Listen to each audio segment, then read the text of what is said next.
a great relief, let me tell you. Right, okay, so we're going to move on now to the webinar, keeping the bounce in your buyout. And thanks to everybody that stayed on for all the complex, boring bits of the AGM, but it is appreciated. Now, we've got a number of speakers joining us today. And then we're going to have a panel discussion, and then hopefully plenty of time for Q&As.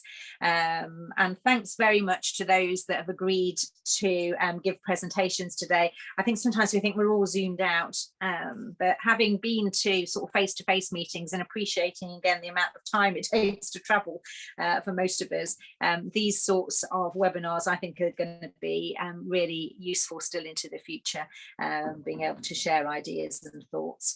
So the idea behind this was that we get lots of questions from our members. We all know how exciting, can be really hard work, how exciting it is in the acquisition stage when you're bringing people together and you've got a great idea, everyone's really enthused, you go through the huge slog of the acquisition process, and then everyone says to you, oh, that's the easy bit, the hard bit starts at day one when you own it, and everyone's like, oh gosh. And I think people start to recognize as well that once you own the asset, you probably need a slightly different set of skills. So you start needing people that are really good sort of community activists, people that have the right contacts and connections, and that can spend hours and hours and hours filling in forms. But then once you own the asset, you do need a different skill set, and you need people that really understand governance, and that people that really understand how to keep the community engaged and motivated to ensure you keep that local credibility and trust. You also need good financial management and HR skills and asset management skills. So it is different. You do need different sorts of people. And as we're seeing more and more communities move from being single asset owners to multi-asset owners and huge estate owners, again, it's a different skill set. We're also seeing lots of communities move into different areas of work. We've already mentioned this today around health and well-being and inclusion, environmental work, energy work, etc. So again, different skill sets. So the thought of the session today was, how do we build on the momentum of the buyout? How do we keep the community engaged? What sort of skills do you need? How do you make sure you've got a continuous supply of volunteers that want to come on onto the board and lead your community through the years ahead? So succession planning and community engagement are really critical to the success of community owners. They play a really important role in keeping volunteers invigorated and helping communities avoid burnout. So we've got three really inspiring speakers for you today. David Lees from GalGael, who I'll introduce in a minute. Lucy Conway, who I know really well from the Isle of Egg, and she's got some great advice for a community that's always had a limited number of people to call on, but has always been enthused and ambitious for what they're looking to do. And Lindsay, our development manager, who's obviously been speaking to lots of communities over the years.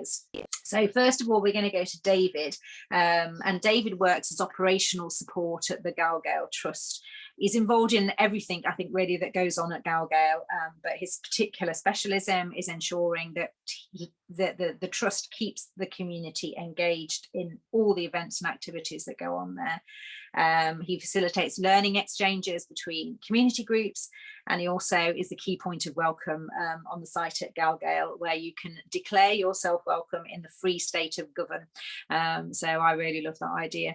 Okay, David, I'm going to pass over to you. I'm not sure if you're in charge of your slides or if Meg or Lindsay are going to do it, but I'll pass over to you and look forward to hearing your thoughts on how you keep communities and volunteers engaged and involved in what you're doing. Thanks, David. Thank you very much for the introduction. There's no one in charge of the slides because I decided not to do any. I thought that would be easier because inevitably it goes wrong, and so it's just me talking for an as yet untested amount of time because I finished writing it last night. Yeah, so again, thanks for the invitation. It's a real honour to be accepted as an aspiring member and to be invited to speak as well. We we really enjoyed hosting the event that we did 2 weeks ago now for Community Land Week. We had a really good turnout, and lots of people from this network as well, which was a lovely support. So thanks to the team for organising that and for the support with it. So for folk who don't know GalGael, we started very much grassroots around a campfire in Pollock Park at the Pollock Free State. That was around about 1992, 93, and that was really a land rights based protest which stood against the M77 being cut through Pollock Park, which belonged and belongs to the people of Glasgow, and was and is kind of sits in one of the most deprived areas of the city. So of course, rather than go through a golf club, they decided to cut it through Pollock Park. So the protest itself wasn't successful in the long run. I think Colin and Jahan knew that from the start, actually, but it was more about highlighting the injustice of it and the lack of democracy.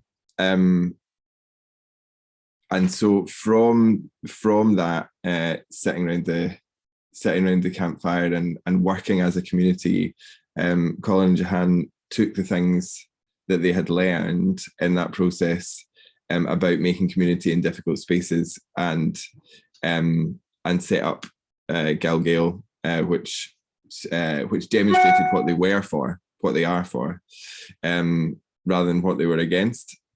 So we were constituted as a charity in 1997. So this is the end of our 25th year.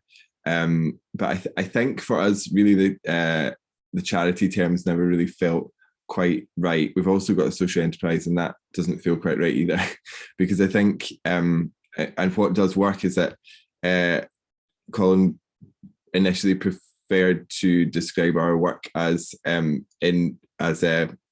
peoplehood. So we see ourselves as a people, which in Ibrox has other connotations, but there you go. So on a kind of day-to-day basis, we work with folk on our benches, and we it's kind of peer-led practical woodwork skills, and we've also just built a garden, which I'll talk a bit more about later. So folk do a mixture of gardening, woodwork skills, and the volunteering that comes around that. So as a community, we stand in solidarity with folk experiencing the sharpest impacts of wealth inequality. And I think beyond that, Jahan mentioned this, it's not a story, it's a reality of Polynesian sailors when they didn't have they navigate by their proximity to land, and when they didn't have land to navigate by, they would just imagine the land and navigate from that imagined point, which kind of made me think that if the imagined is good enough to do the job in the here and now, then maybe in itself it's real. So in that vein, in last year, 2021, we launched the Govan Free State as part of our 25th year celebration, but also as a stand against the arms and carbon trade fair that is COP20, the COP process, and was COP26 in Glasgow last year. So the Govan Free State is playful and perfectly serious. From the Govan Free State manifesto, we've said, we no longer find it reasonable to put our faith elsewhere. There's no one coming, there is only us. And for us, that means each other in Greater Govan on Glasgow's south side. We mutually pledge to each other our lives, our fortunes, and our honour. We fight not for glory, nor riches, nor honours, but for freedom alone.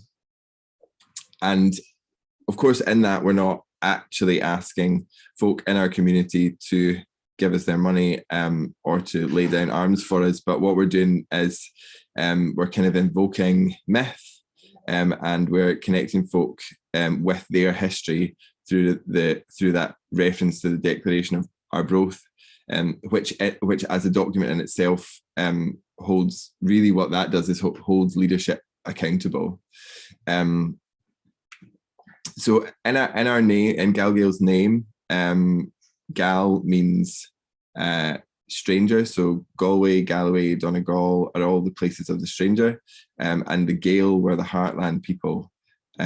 So it is a melting pot, and we believe that that milk is stronger than blood, and that people who come here are the GalGael. In our founding land rights and water rights as well have always been really central to what we wanted to do and what we see some importance in doing. And we strive to reconnect folk with the land and the waterways. So when we built a Berlin, which is a Hebridean galley in 2002, which, there's the lights, hang on. So the Berlins were the ships by which folk would travel around the west coast and the Northern Islands of Scotland. They look very similar to sort of Viking longships, but they are not. But the technologies kind of developed together anyway. But they were, Scotland being an impassable country by road, that was the way of getting round for Indigenous folk in Scotland up until the 16th century, when they joined the crowns of England and Scotland, and 1604, when that 1609 they passed the Statutes of Iona, so kind of tricked a lot of clan chiefs to come to Iona and sign.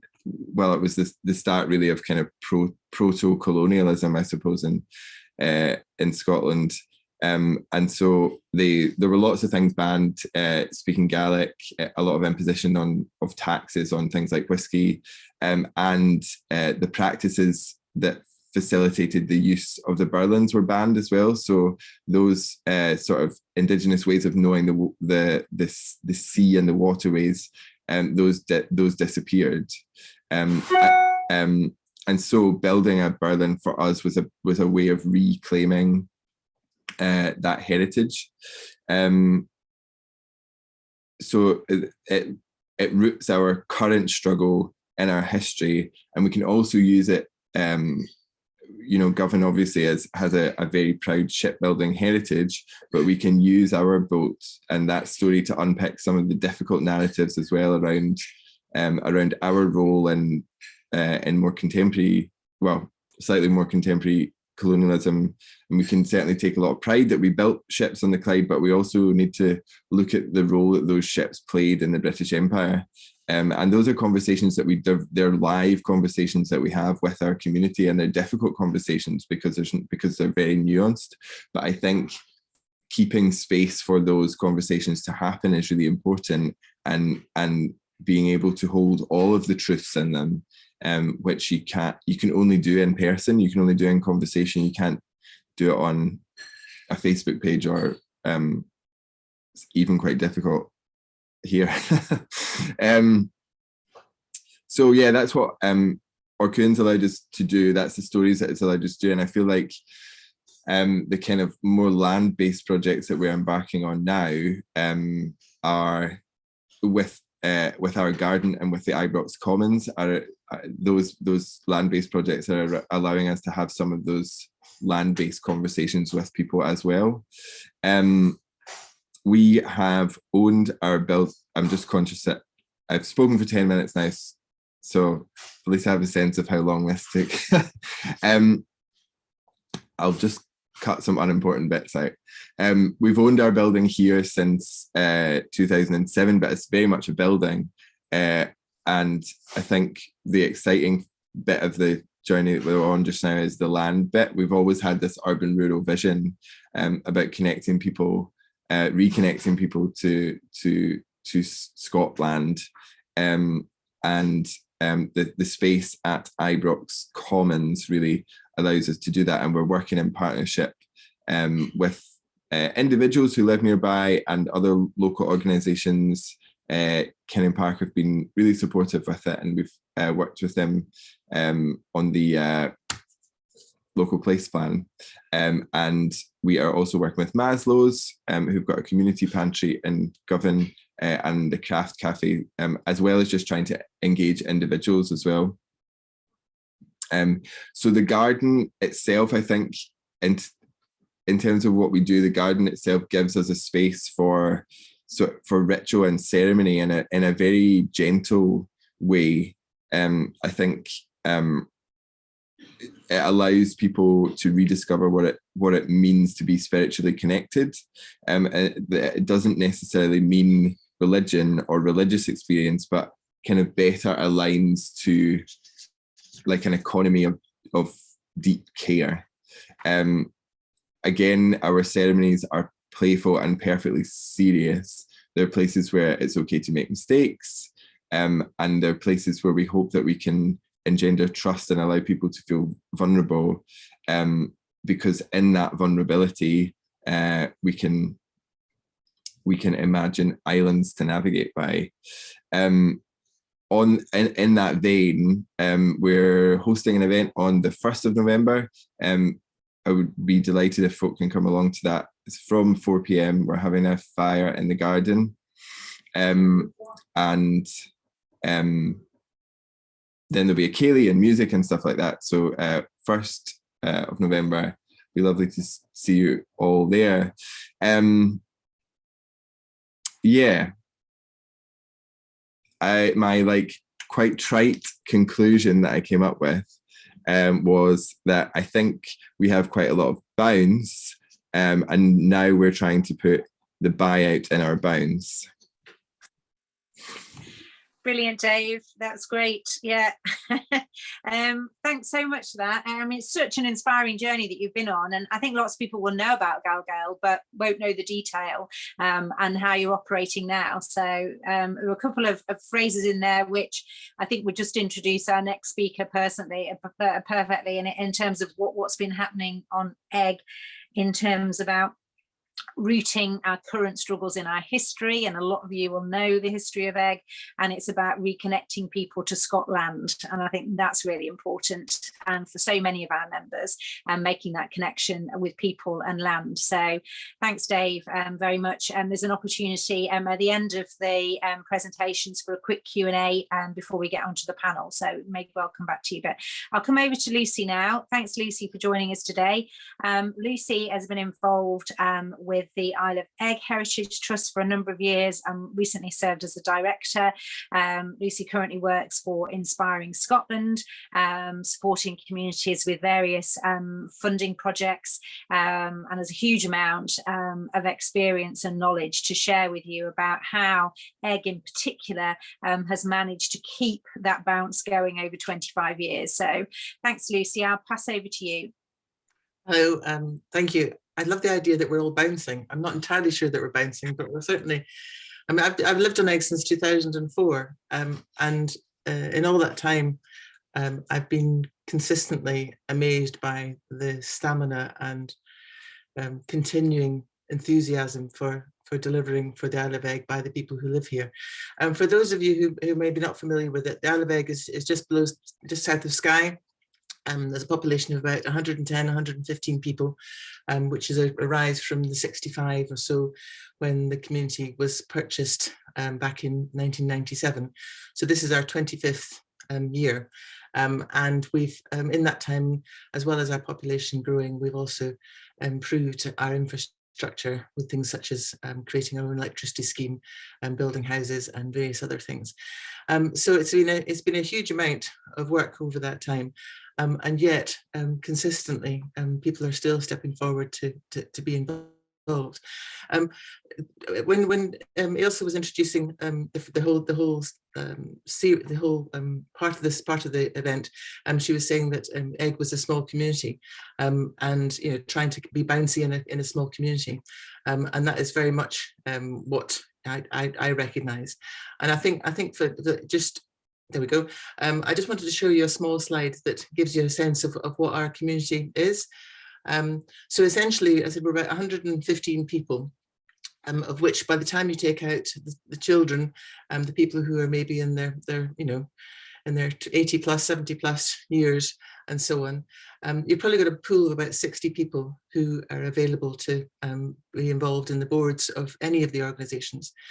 And just to give you an idea of the structure of the Isle of Wight Heritage Trust, the trust has 3 members, which are the Isle of Wight Residents Association, the Scottish Wildlife Trust and the Highland Council. The Highland Council and the Scottish Wildlife Trust nominate 1 director each. And the Residents Association elects 4 full-time directors, what we call full-time directors, to stand for a period of 4 years. And they step down, 1 steps down every 4 years.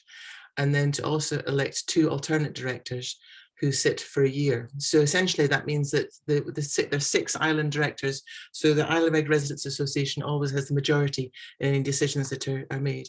And then we have an independent off-island chair, which in the current case is Ilse. So let's just give you an idea of the structure of how the organisation acquires its directors.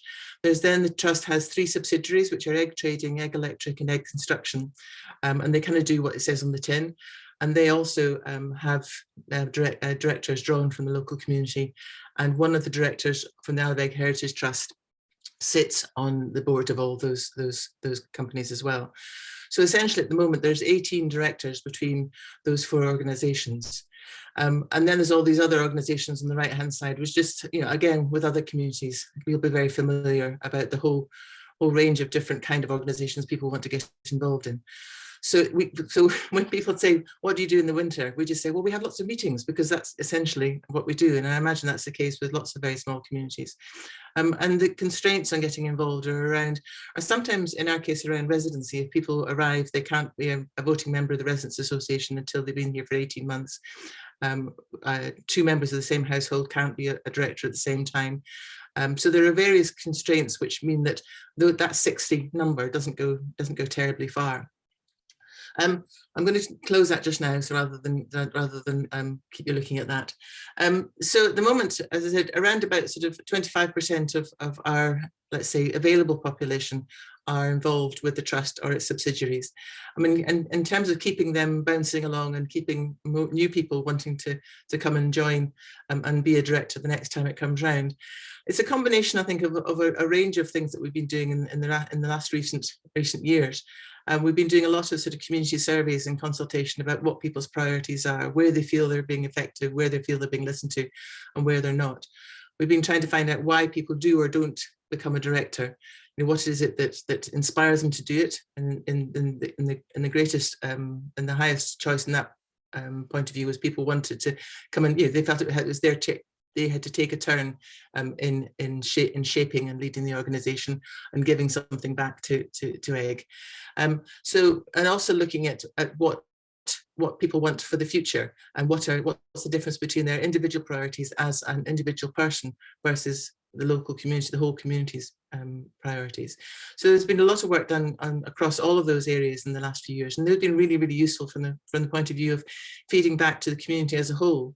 Because what invariably happens is the conversations that are had, around the table in the tea room or the bar or kitchen tables or whatever else, if it tends to focus your view on what the whole rest of the island thinks. So having an idea of what the whole island thinks and about what the whole island feels about particular issues is really, really useful. For example, we asked people whether they felt EGG was a good place to live, and 93% of people said it was a fantastic place to live. Now, 93% of people saying that is great, because if you got a really shitty, wet, horrible day and something's just gone wrong, then it's possibly 93% of people say it's wrong. So it's not a good place to live. But overall, and they were saying people really, really pull together. So having that way of being able to demonstrate what the community feel and say in an anonymized fashion, I think has been really, really useful. Also having elections regularly. So we have 2 elections a year, one for the replacement full-time director, and one to replace the alternate directors. So again, those are 2 opportunities where we're encouraging people to step forward and to get involved for whatever reason they want to. to get involved in the organisation. The elections tend to happen after the 12th of June. So when David was talking about ceremonies and so on, we're not big on ceremonies, but we do have the 12th of June celebrations, which is a whole weekend of ceremonial celebration, because that was the date that EGG was handed into community ownership. So the elections follow that date. It also means that people can sort of really get engaged in the organisation over a long period of time.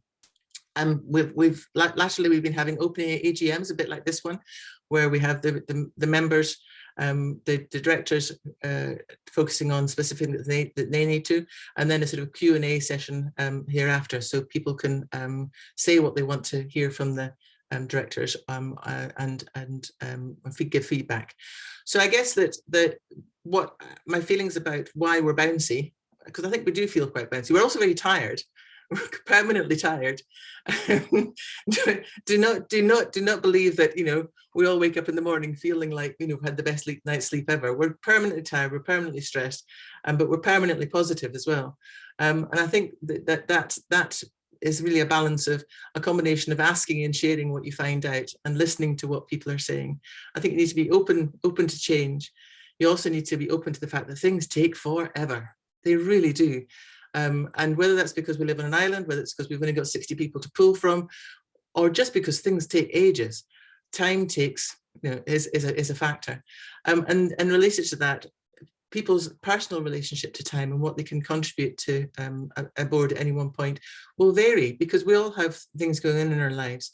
So I think there has to be a huge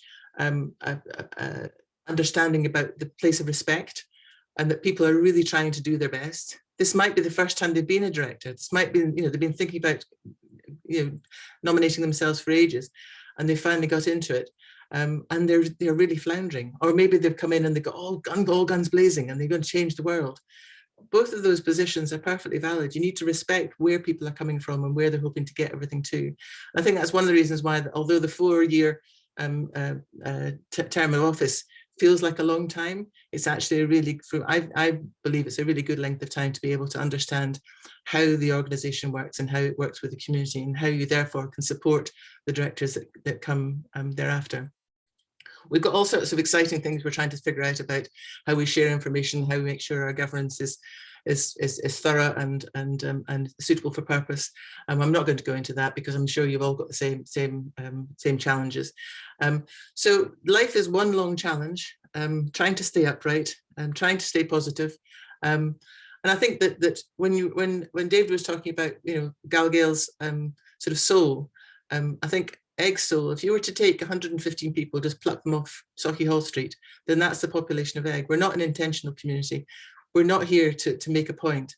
But the reason we are here, and we might have all sorts of different politics and behaviours and needs and so on, that's all different. But the one thing that's consistent is the fact that we all love where we live. And if we didn't, we'd leave. So love where you live, love what you do, and you can achieve anything. Bouncy enough? Perfectly bouncy, Lucy. Thank you very much. I've learned such a huge amount since I've been involved with EGG now for about 3 or 4 years. And it is a really interesting operating model. I know we don't use that term often in community ownership, but it's an incredibly interesting operating model. And as Lucy says, it's founded absolutely on listening to other people and what they're interested in and what they want the trust to do. And it's about respect. It is about respecting people with different viewpoints and trying to find a consensual way forward. And that's part of the reason why things do take a long time, because you're trying to bring everyone with you. And I am very much a sort of a red person, right? Okay, let's go ahead. Let's do this. We must do this. But as I say, but working with a community on EGG has been really instructive in terms of actually that's not the way you get a solution. The way you get a solution is putting forward ideas and then getting people to talk about it and then getting as many people signed up as possible. And I think that's absolutely critical to successful community organisations, both in terms of engagement and governance, that you do have all sorts of skills and experience, and you need to respect that when people come on the board. So yeah, I think you were right at the outset. Sometimes it doesn't feel like you're bouncing, Lucy. Sometimes it just feels like you're very shaky. So and that's how it feels like sometimes. So, I'm not really sure where this is going to go. But anyway, thanks very much for that, Lucy. I'm going to pass to Lindsay now, who's going to talk about a couple of creative projects. And again, again, how we've used those and how members have used those to keep communities engaged and encourage more people to get involved. So thanks, Lindsay. I'll pass over to you. Thanks, Elsa. Maybe we should say that community buyouts are more like being on a trampoline. Is that the message of today? I'm just going to share my screen now. So I wanted to share with you some of what we've learned from our creative projects. When we got to the end of doing all these creative projects, we had to get together for all the communities involved. And one of the things that came out of that were people saying this like really brought back the feeling and the buzz that was involved in the original buyout. And that's something that people hadn't expected. And it also helped a lot of the groups involved explain their story to people that might have moved into the community. So I thought I'd give you a quick run through what those community projects, what those creative projects were and what we learned from them. So we had 3 projects we ran in 2020 and 2021. Artists and community landowners, which is looking at some of the more mature community landowners and the effects that owning land or buildings for a long time had on communities. Urban Journeys, which is sharing the story of some of the early urban groups so that the quickly growing number of urban community owners could learn from those groups without relying too much on the group's time. And then Owning Our Future, which gathers information from communities where 5 of our members were based, looking at what they wanted their community to look like post buyout. So it was a really steep learning curve for Community Land Scotland. We'd never been involved in anything like this before. I don't come from a creative background, so it was a really interesting series of projects to be involved in. And we had some brilliant help from the first 2 projects from the Stoke Network, and a certain Lucy Conway, who may seem familiar to you, helped us with the final project, Owning Our Future. So the benefits of working with creative people, what we found is they can really help tell your story more effectively, and they can kind of remind you what you do that's good, because as Lucy was saying, everything usually feels really slow when you're involved in community ownership and you can't see yourself how fast things are moving sometimes. So having someone coming in and talking to you and being able to kind of reflect back out to your community what it is that you've done can be really helpful. Even as a committee or a board, it can be really useful for someone actually to say, you know, you're feeling things are going really slow, but actually you've done all this amazing stuff. And I notice that every time I go out to see a community, they always say everything's going really slowly, but I can see, not having visited them for a couple of years, that loads of stuff has happened. It can help people imagine how the community could change and help people think creatively and think big. So sometimes people can get consultation fatigue. And I know in our community, we've done a few community consultations, and every time people come back to us and say, we want a cafe, we are going to do a cafe in our community, but we need to help people think beyond cake, which can be challenging for all of us. So in my own community, on the back of these creative projects and like Community Land Scotland, we actually decided to bring an artist in to help the community think about how we could change the whole area where we operate. Creative people, we found this was a real kind of surprise to us. Maybe it shouldn't have been, that they were really good at reaching new audiences, particularly young people. So a lot of creative people have a lot of experience working with young people and can develop kind of methods of consultation that are much more appealing to young people. And that could be everything from kind of long-term projects working directly with young people, but even one project that we worked with, they put up a kind of virtual whiteboard for young people to post their ideas on, and we were thinking no one's going to post anything on that, and it actually got populated with loads of different ideas for young people. It can also help people feel they're listened to. So I'm sure all of us who work in community ownership have 1 or 2 people in our community who don't agree with everything that we do, and sometimes those people can get really frustrated and make life quite difficult for the community landowner. We found bringing artists in helped those people feel they were being listened to, because sometimes people feel like they're trying to get across a message and they're not being heard. This was like really surprising to us, that some of the people who were maybe the more challenging people in the community, actually this kind of brought them much more on board.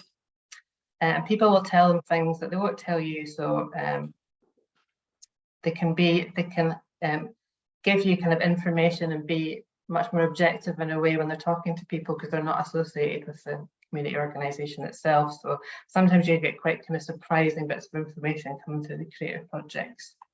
So between our kind of 3 programs, we ran loads of projects, and here's a few of the outcomes here. One of my favorite ones was in Peoples. So this was one of the projects where the creative person went in during COVID and worked with the community to reimagine what Peoples would look like. And she used this methodology called speculative futures. And it's actually kind of simple using graphic design and art to get people to imagine how physical structures could look different in the moment. And at the end of that, there was loads and loads and loads of ideas about Peoples, which you can see on the Imagining the Future map on the right. The 2 kind of murals at the bottom left and top were Greener Kirkcaldy. So that was a kind of long-standing organisation that had never been involved in community ownership before. They got Scottish Land Fund money to buy their building, and they wanted to capture how people in Kirkcaldy felt about community ownership. So the artists came in and they interviewed lots of people, and then the actual words from the people who were speaking about community ownership have been put into a really beautiful mural on the wall of Greener Kirkcaldy. So that will stay for years in that building. Kayak did this enormous village hall type map, which you can see in the bottom right. People could come in and put their ideas on the map about what they wanted to see happen in the area. And the map was in there for a few days. So people could come in at the beginning, put their ideas in, and then they could come back a few days later and see what other people had put in. So it kind of sparked conversation. During lockdown, people physically couldn't come together, but still meant people were able to kind of communicate through this absolutely enormous map. And then we did a couple of projects that were more kind of about producing a creative output, telling the community story. So we had this project where the artists came in and worked with young children who used the forest, and they picked wood from the forest, and then he taught them how to kind of whittle them into these really beautiful walking sticks. And then those walking sticks were gifted to the people involved in the original buyout over 20 years ago. We had the amazing experience of trying to take those walking sticks and the peats from Galston Estate at the bottom into COP26 last year. So trying to get those through security was a very interesting experience, which we won't forget. But we managed to get them in eventually, and everyone really loved seeing this kind of outcomes from these 2 projects. So I think what we learned and what surprised us about the whole project was it's not just us at Community Land Scotland who think community landowners have a good story to tell.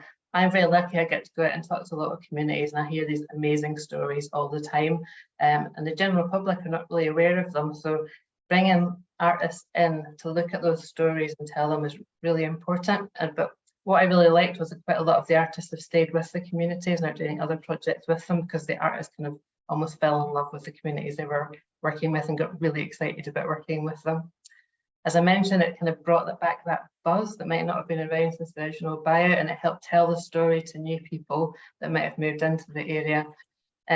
Something that we kind of learned, which might be really obvious, was that some artists specialise in kind of bringing creativity to the actual engagement process, making that more fun and exciting than doing kind of questionnaires, if you've been doing a lot of that in the past, whereas others are more focused on creating kind of artwork at the end. So knowing what it is that you actually want. Do you want like an artwork that represents what you do, or do you want, is the process more important? It's quite important.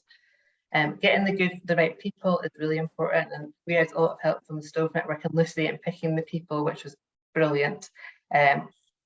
One of the artists, just to give you an example, one of the artists who pitched for the work with one of the community woodlands was like a really well-known and respected artist, but her project idea was to like bury children from the area and soil in the community with them with one of their heads sticking out. So we decided at Community Land Scotland that sounded very interesting, but probably wasn't the right one for breaking community forest. So you need to make sure that you've got someone who can actually come in and do something that really fits your community and what your community wants to do. It helps if you can find help, like we were able to do, from knowledgeable people to scope out what you need and choose the artist, because they will be able to help you match people up. And I would say as well, there's pros and cons for working with artists who live in the community. So we had a bit of a mixture across the projects. The pros of having artists living in your community is that they will really know your area, and it's really good to support local artists. But there were also real benefits of bringing people in from outside, because bringing in an unknown person, people talk for, and they can see it with more objectivity than perhaps they're in the community. So that's a very brief run through of our creative projects. Always happy to talk more if anyone has got any questions about any of them. Thank you.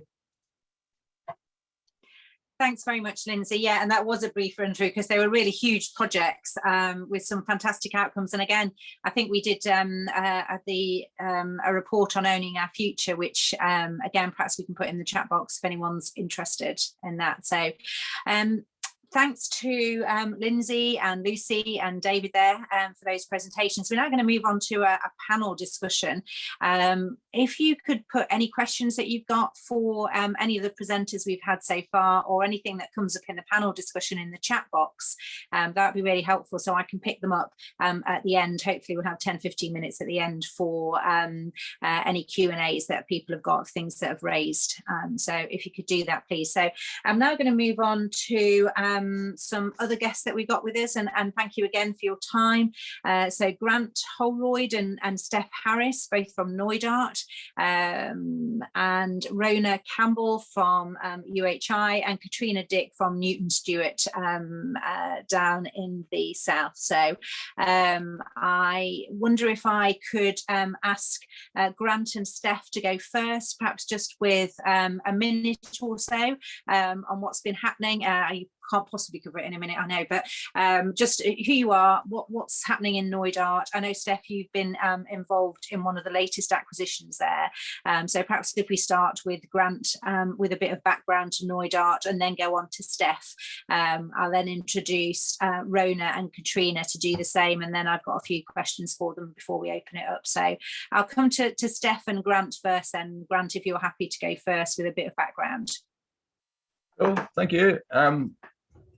Yeah, so I'm definitely at the burnt out end of the scale, and Steph's definitely at the bouncy end of the scale. So we're going to try and pull off a wee double act. I'm the chair of the Knoydart Foundation. We bought what was left of the estate in 1999. We currently have, the foundation's got 2 trading companies. We've got the Knoydart Forest Trust with a trading company. We've got the hall and now the pub, all owning assets and doing stuff. And we've got about 110, 15, 20 people, similar sort of scale as Egg. Steph?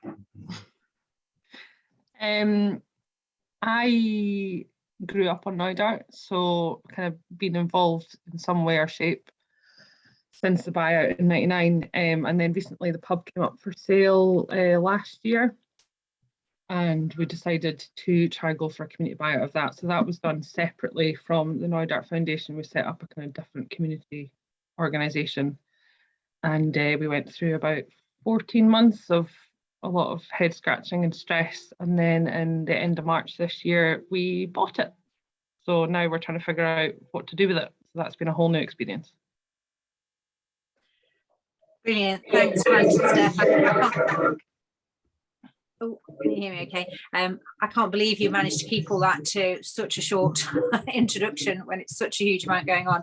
Right, I'll come to Katrina next. Katrina Dick, you're the Business Development Manager at Newton Stewart Initiative. So if you can just give us a bit of background as to what you're involved with, thanks. Yeah, will do. Let's see if this camera actually works. Believe it or not, I sometimes think that Egg has got better internet connection than Galloway. Because our internet is not really good. Yeah, so my name's Katrina. I'm the Business Development Manager at Newton Stewart Initiative.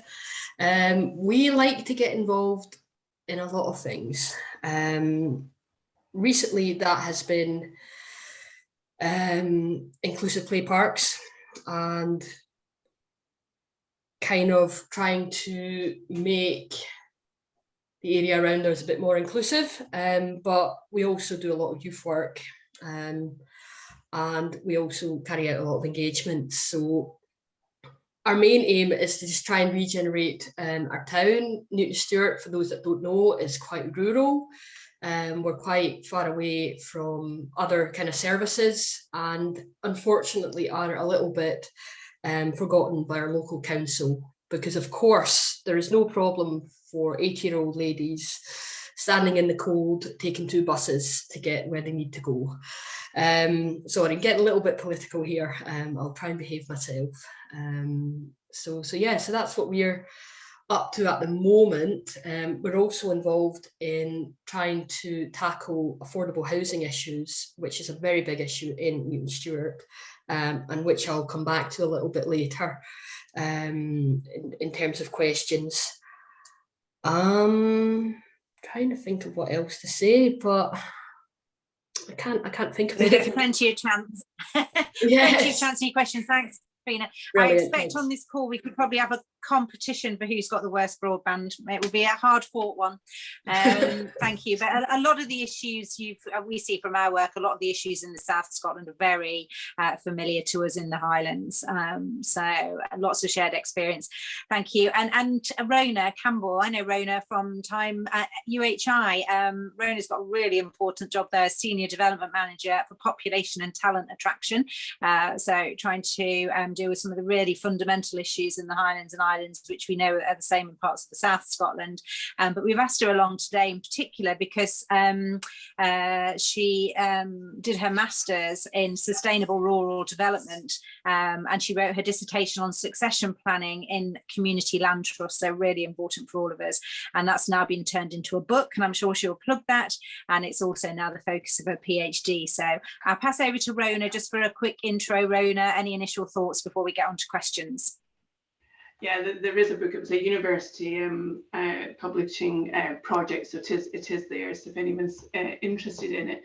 So as Morven, as my colleague Morven and I speak about, you know, when we're doing our population job, there's such a wide range of issues involved in all this. But what I want to say about the study that I did in 2017 is that it was in 2017, so 5 years is a long time for things to happen. But just to give you an idea of what it was about the barriers of succession planning in community land trusts, but it also spoke to people in third sector organisations as well. So the sort of research group where the respondents involved were 12 from the land trust, 6 from other third sector groups, but also some sector experts who were either professionally involved in land reform or community land trusts.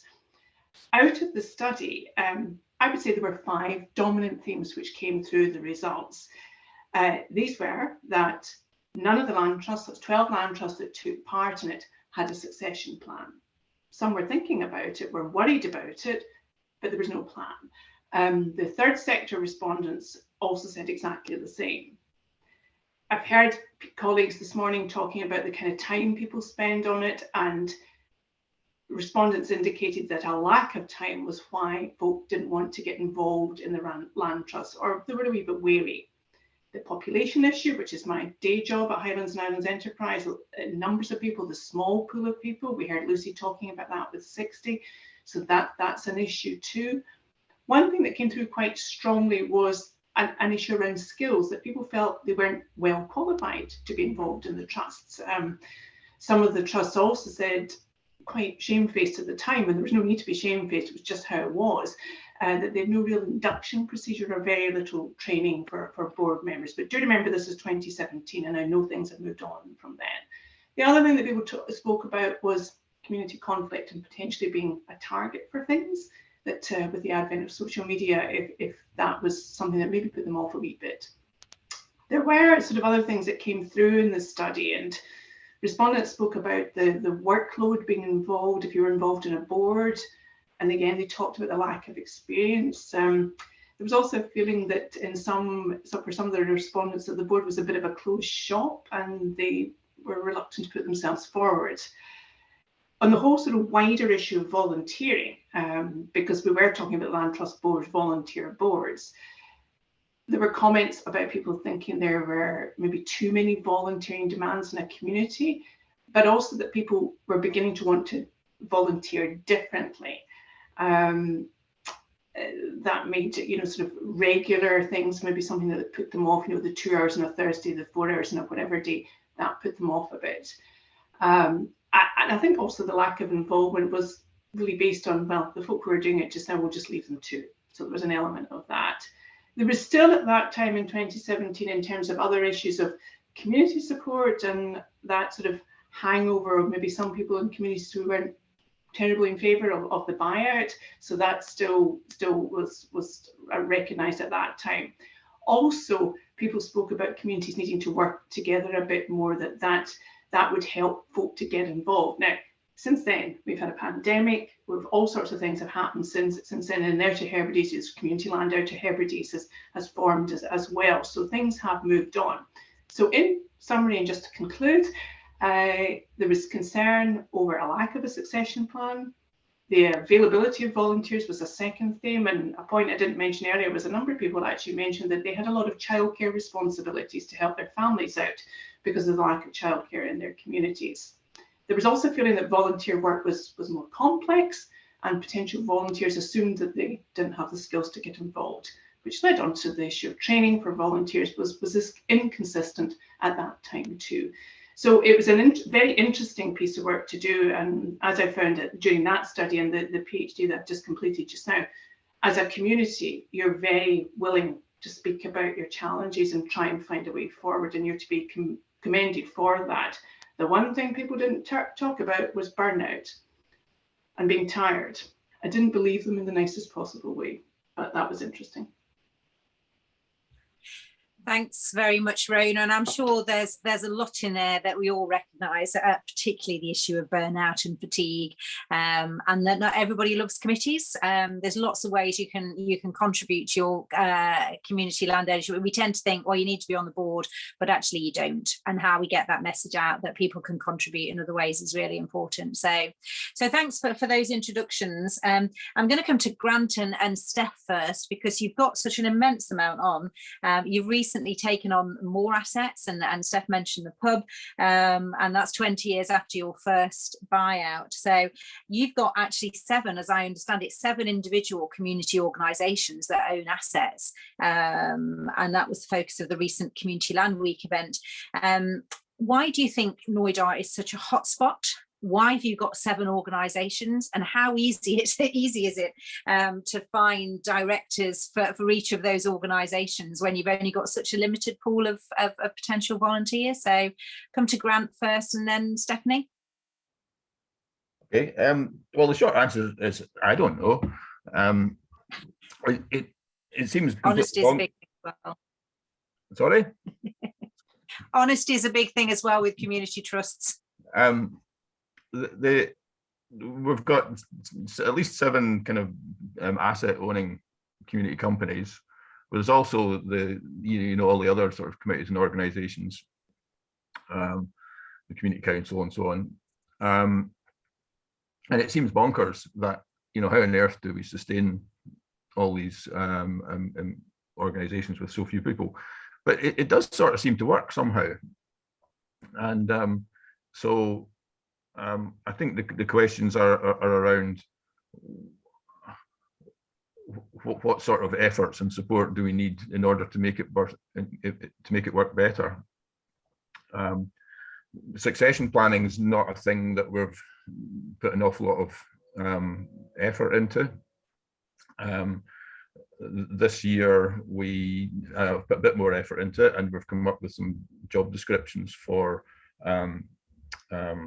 directors for the foundation and its 2 trading companies, and we'll be circulating them shortly, because we've recognised that we can use all the help we can get, and if there's anybody out there that's not a local that wants to help, then that would be a good thing. That including non-locals is a way of stimulating a bit of a bounce.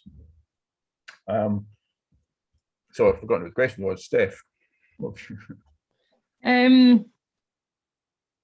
on the kind of hotspot idea, I think it's a lot down to the people that are here and the need. So obviously, the community that's here is remarkably different to the one that was here and bigger in '99 when it all started. And the only way that kind of community organisations things are going to keep going and going well is if they kind of adapt and develop. So it all ties into kind of community engagement and finding out what people need, which folk have talked about already. But yeah, it's down to kind of need, and the fact that there is kind of, it seems like a lot of different organisations, but so 3 of them are linked through the foundation, 2 of them are linked through the Forest Trust, and then there's the pub and the hall which are separate, and the maintenance company, if you count that as well. But they all kind of derived from what that particular need was at that time. And so, for example, with the pub, it was seen that it would be better to do that separately from the foundation for many reasons: resources, time, the way that it was structured, all that sort of thing. So yeah, it's just kind of figuring out what you need and what the best way is to do it. So it's very much focused on need, you know, that no one else is going to come in and step in. You know, if you don't do it yourselves, it's not going to happen. Is that sort of the message? Well, kind of, yeah. And I suppose there's over the last, what is it now, 23 years, we've kind of built up that confidence that we can do it as well. So I don't think there was much of a question when the whole pub thing started last year. Can we do it? It was, should we do it? Because we know that we probably can, and we did, which was a bit of a relief. Well, it was, and it got a huge amount of publicity, which was fantastic. I'll come to Katrina then, because I think one of the issues that you've touched on is how you engage more young people. I'm going to come back to Steph actually and ask about sort of the ratio of young people to older people on their boards, but engaging with young people is really embedded in the work that you do at Newton Stewart Initiative. And how have you been successful in that? What sort of top tips would you give to other communities that want to bring more young people in, either to the board structure, which we know not everybody is interested in, or other forms of engagement? I think that's actually quite a brilliant question. And I think a key thing here is a kind of universal answer of try and work collaboratively with someone. For example, when I started in 2020, we're just coming out of COVID, I'd moved to a new area, so I didn't have any contacts. So the first thing I did was contact the council youth team and say, you know, this is what we do, and this is what we want to do. So we have a vision of, we want to engage with young people, but we also want to carry out youth work that is of help to young people. And in 5 years' time or in 2 years' time, we want to have a young person or 2 young people on the board. So we were very clear of what we wanted to do. And I think that is very, very important. But also working together with other groups kind of gets you in the door. Because youth work can be difficult if you're not, if it's something you haven't done before as an organisation. And obviously it comes with all these scary things of, you know, oh, do I need a PVG? Do I need child protection policies? And that's where other groups are already doing that in your local area, can help you. And I really, really strongly suggest that the best thing you can do is actually work together with people that do youth work. I think also speak to your secondary school, to your local secondary school, and saying, you know, this is who we are, this is what we want to do. Is there any way we can kind of work together, or can you tell us a little bit about, you know, your young people, what they struggle with, and can we come in and speak to your young people, basically. But yeah, collaborative working and having a vision of what you as an organisation want, I think is the key things to how you can kind of start engaging with young people. Once you get started, I will promise you nothing will go to plan, but you will have an absolute whale of a time, and you'll learn a lot from young people, which I'll come back to as well at a later point. So totally recommend it. No, that's great. Thank you for that. That's really good advice, actually, about getting in touch with local youth work teams that are already well established. So thank you for that. I'm going to come to Rona now. And you mentioned in your sort of introduction about succession planning, and in 2017 you haven't really come across any communities that were doing that, but I suspect that, you know, we're all now conscious that it's something that needs to be done. What do you think are the main sort of barriers or challenges to communities doing succession planning successfully? I think there was a sense of real fear. There was almost a paralysis about it, and as people were trying to develop projects within their communities, they were trying to reach people as well. And I think there was an acknowledgement that perhaps that's maybe what they weren't getting right, or where maybe the reach wasn't as far as they would like it to be. So there was an acknowledgement that they really needed to connect more with their communities. I think that's what it was. But there was a genuine concern about that view of their residents that they weren't qualified enough to get involved.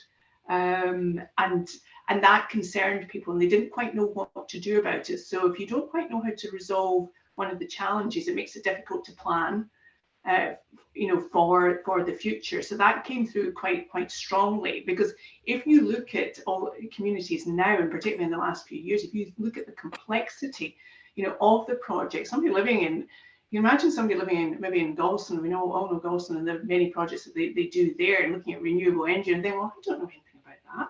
How can I have a role in that? And I think what they were learning at the time I was talking to them was, we need to think of different ways to volunteer. We need to think of different ways to involve the community. But I think there was a bit of the reason they were struggling with it was reaching people, and that sort of impression of what it meant to be involved. And that's what they were trying to juggle with at the time.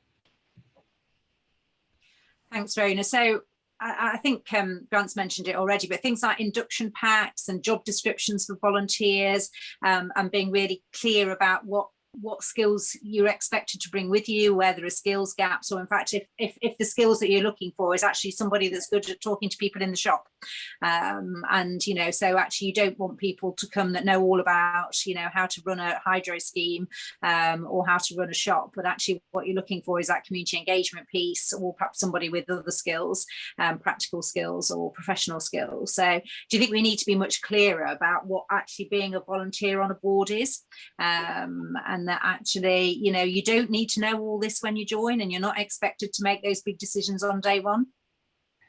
I think so, and I think probably any of us who've been on board, we've probably joined a board because we've been either asked or we've applied because they've been looking for a certain set of skills on the board. I think there was I did genuinely sense there was almost there was a sort of mixture of fear, I can't do that, and also we'll just leave them to get on with it. That at that point that was definitely it. But a lot of people that I spoke to said, we don't really have job descriptions, we don't really have this, we can't actually say to people that's what's going to happen, this is what the expectation is, and we'll support you to do it. And I think if it's new and you've never done it and it's the first time, we all kind of like a bit of hand holding, if we're sort of looking over the edge and looking in the door and thinking, could I get involved in that? So that's what they were learning at that time. As with my PhD, people were so willing to say, I just don't think we're getting this right, and this is what we think might be wrong. And we're very willing to sort of look at that. And I know from speaking to Land Trust continually since then, that things like job descriptions and inductions and all these kind of things have come in. And were I to do the study now, I'm sure I would get different responses. Also, people have been through the pandemic, so they've had an experience of community resilience and how that works, and that has drawn people into being part of emergency response in their community and reaching people in their communities, which they hadn't reached before. So all these things play into how people look forward and thinking, well, actually, I can get involved in that. At that time, there was a bit of sort of just leave it, but with communities acknowledging that they had to sort of maybe do a wee bit more work to reach people and reassure them as well and support them. Brilliant, Rona. So yeah, I think you're right. As the sector matures, and particularly if you've got a long-standing community body, you're probably, and I don't want to say this in any sort of pejorative sense, but you're probably a bit more professional about things, that you would write a job description and you would advertise for volunteers, and you would have skills gaps, which perhaps some newer organisations are not quite there yet. So perhaps the more we can do to support newer organisations to think about it in that way would be good. I'm going to come back to Steph then, and you talked about you were born in Knoydart. I think, did you move away and then you've come back again? And you've obviously got new people moving into Knoydart all the time. How do you explain like that whole community ownership story to say why it's so important to a place like Knoydart that the community have a chance to have a say, and why what is the value of being involved in that sort of democratic process? How have you done that in Knoydart? Yeah, I went to Glasgow for 9 years after I finished high school, and then came back in 2017-ish. But I kind of stayed involved in some ways. So I was, even though I was away, I helped out with the committee for the hall. I did like all their social media stuff. So that kind of helped me that was my kind of first introduction to volunteering on community boards and that sort of thing. But kind of for new people, I think kind of telling the stories is something that we have to work on. I don't think it's something we do particularly well at the moment.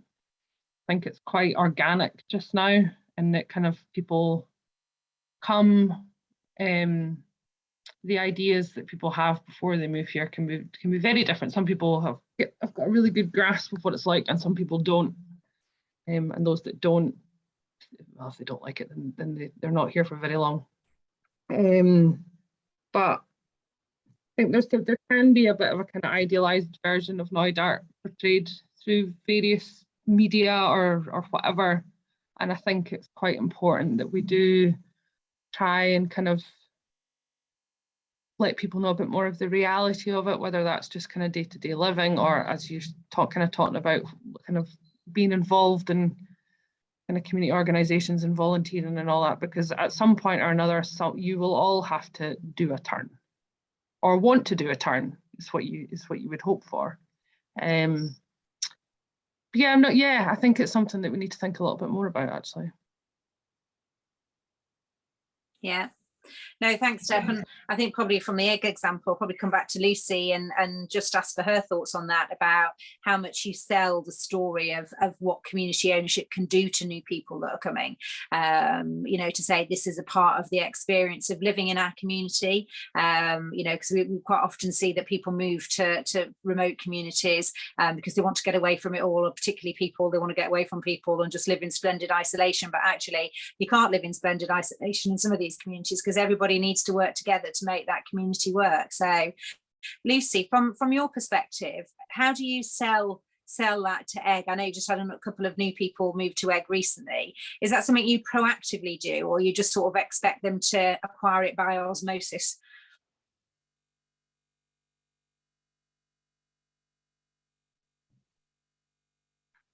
Have we still got Lucy with us, Meg? I think Lucy might have her. Actually, I can't see her on the list anymore. Oh, right. She should say she might leave. So I'll come back to Grant then. And Grant, what more do you think you could do as a community where everything you do relies on the community-owned organisations to sort of sell that story, so people come expecting that they've got to play an active part?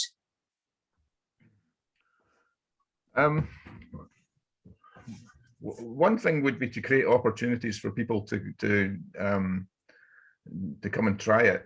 You know, if we had more rented housing or other forms of accommodation. So, you know, housing and accommodation is always the big issue, and that's what constrains everything. David asked in the chat if repopulation is on the agenda.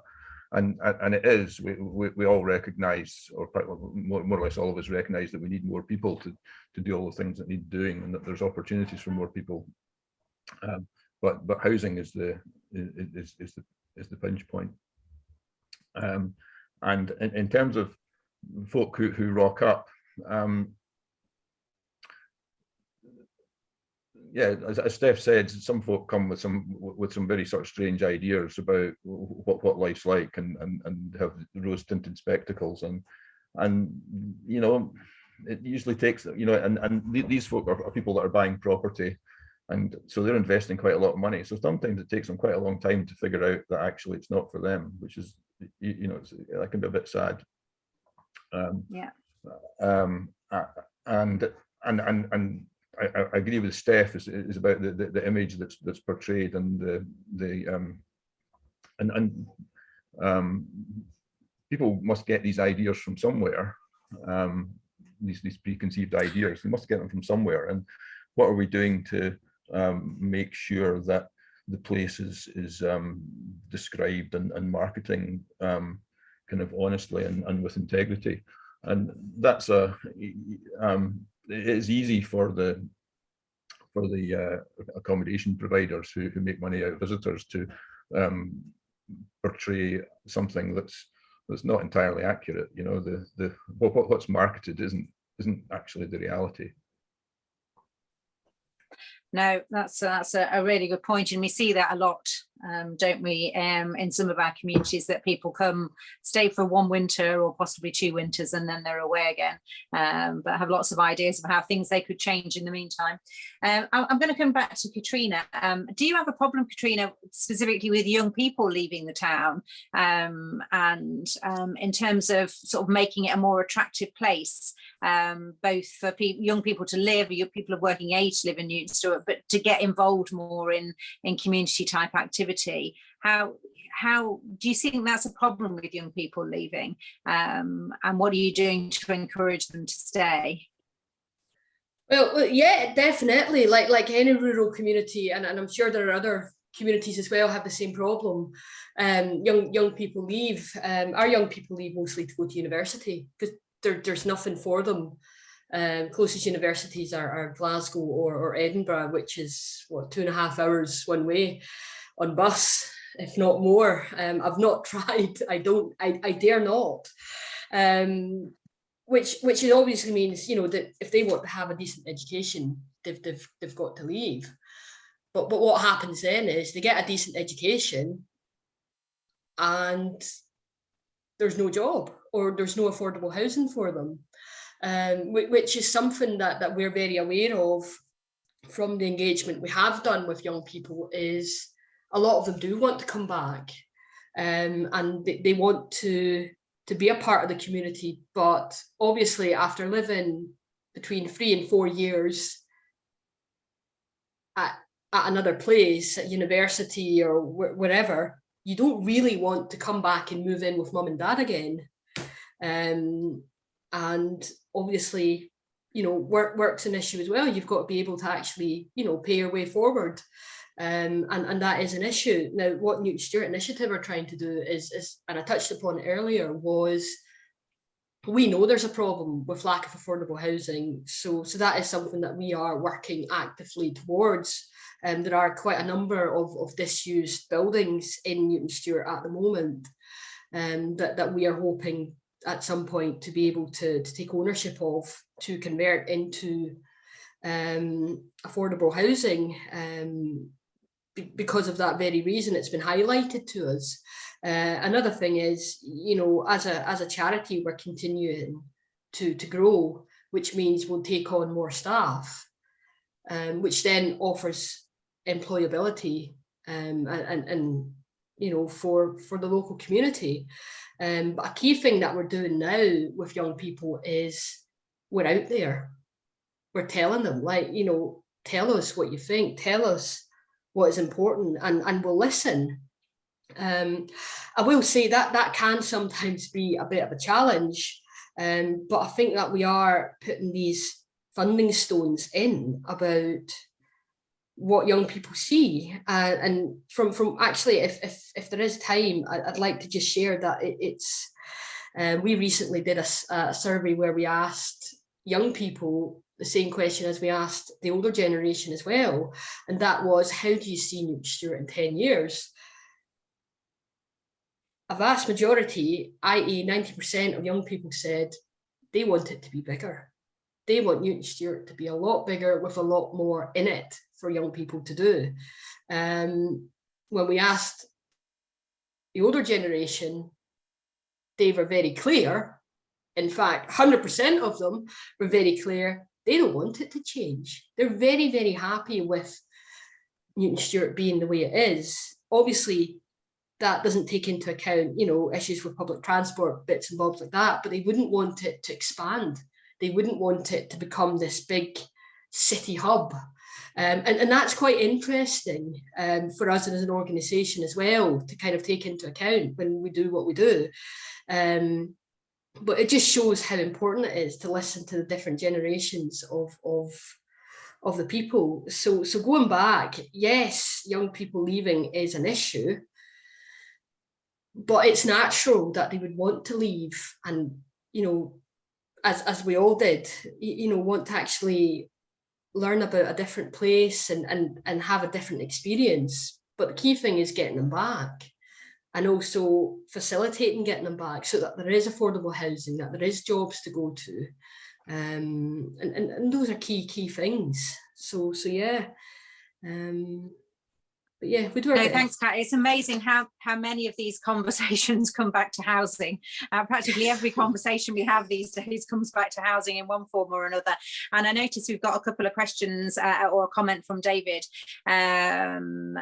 about housing and what's the panel's thoughts on the balance of holiday homes, which increase house prices but bring in money to the area. And I'm sort of probably more with David in this, in that I'm not sure they bring that much money to the area against the unaffordable cost of housing for young people. Now that might be an unfair question to ask Rona. I'm very happy to take a comment from Rona on that.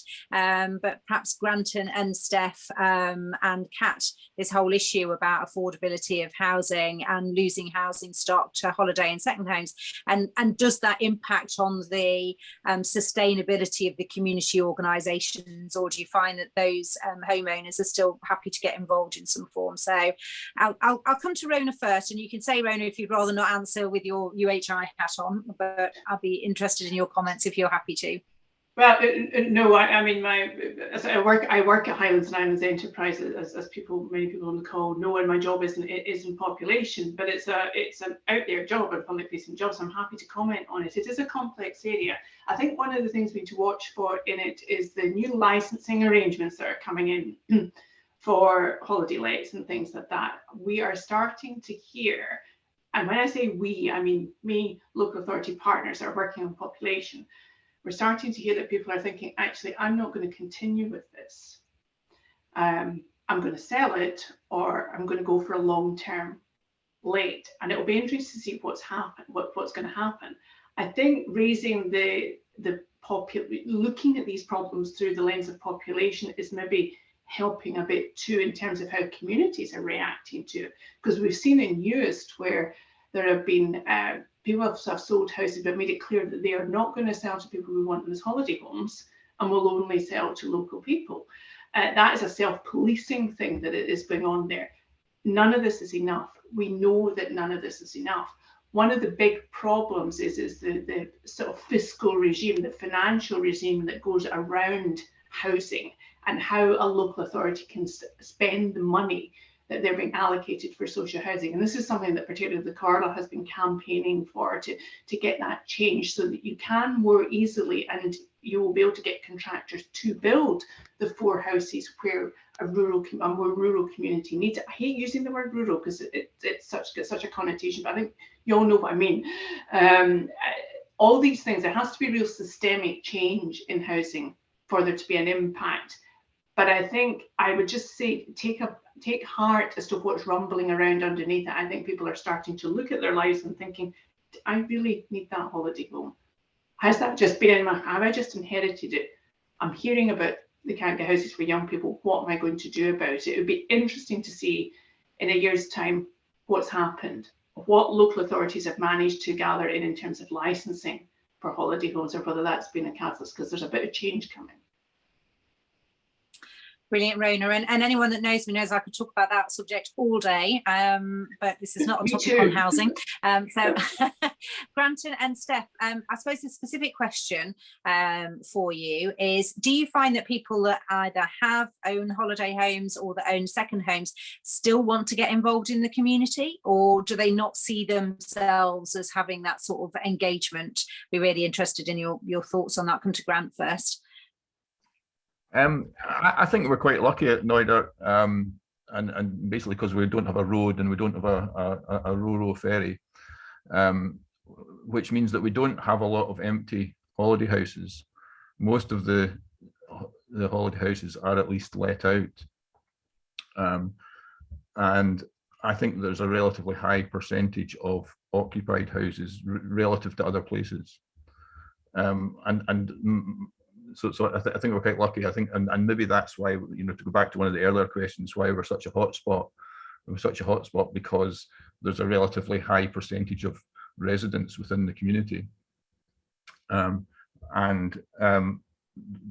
other point was that whilst there might be positives come out of the licensing, in terms of making it less attractive to people to have sort of low functioning holiday houses, is that it'll make it harder to create short-term accommodation for people that are coming to work. And this is a problem that we've got, is it's not just residential accommodation, it's accommodation for people that are maybe only here for a day or a few days or a few weeks or a few months to work. And so that's another side of the licensing thing. Yeah, no, thanks, Grant. That's a good point. I noticed Lucy's made a good point in the chat as well about the sort of differentiation on short-term lets licensing. Steph, anything you wanted to add on that in terms of having come back to Knoydart and how people do get engaged, and whether there is a difference between people that own properties they don't live in full-time and those that do?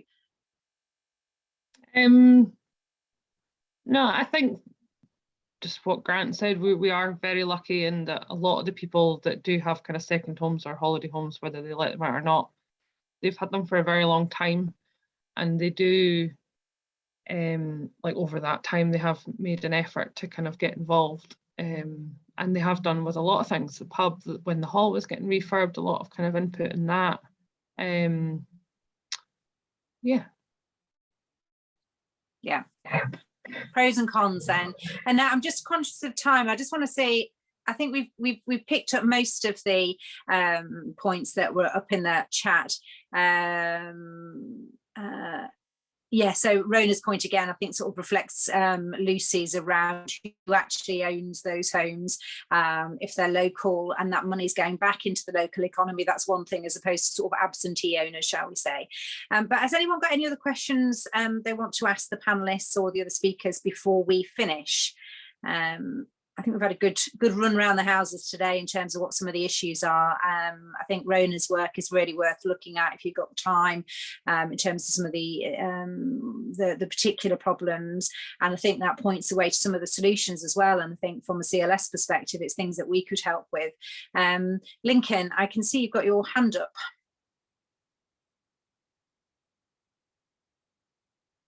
Oh, you're muted, sorry, Lincoln.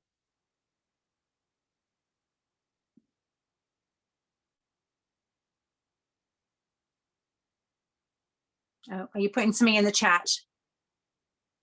Yeah, okay. Any other questions then before we finish? We'll just wait for Lincoln. Oh, he's got a microphone issue. We thought that. I'll just wait for him to finish. So can I, while we're just waiting for Lincoln's question, can I thank all of our speakers today? David from GalGael, that was really interesting. Once we start going back to the statutes of Iona, you really get me engaged. But thank you for your story of GalGael. Similarly for Lucy and Lindsay about some of the opportunities to get different sorts of people involved. And then for the speakers on the panel, Grant and Steph from Knoydart, Kat from Newton Stewart, and Rona from High. I think, Lincoln, you have said, that's not come up on mine, but I think it was a thank you to all the speakers. But thanks again. If you have got any questions, follow-ups, then do get in touch with Lindsay or myself. But I think it's an area of work that we can probably, particularly about, just to say, sharing some of this good practice around induction plans and job descriptions, not to reinvent the wheel every time. So thanks everybody for your time today. It's much appreciated. And thanks for those that were here at the AGM. We'll be sending out the AGM notes to members really shortly. Nice to see everybody. Thank you. Take care now. Bye now. Thanks very much. Thank you. Bye-bye.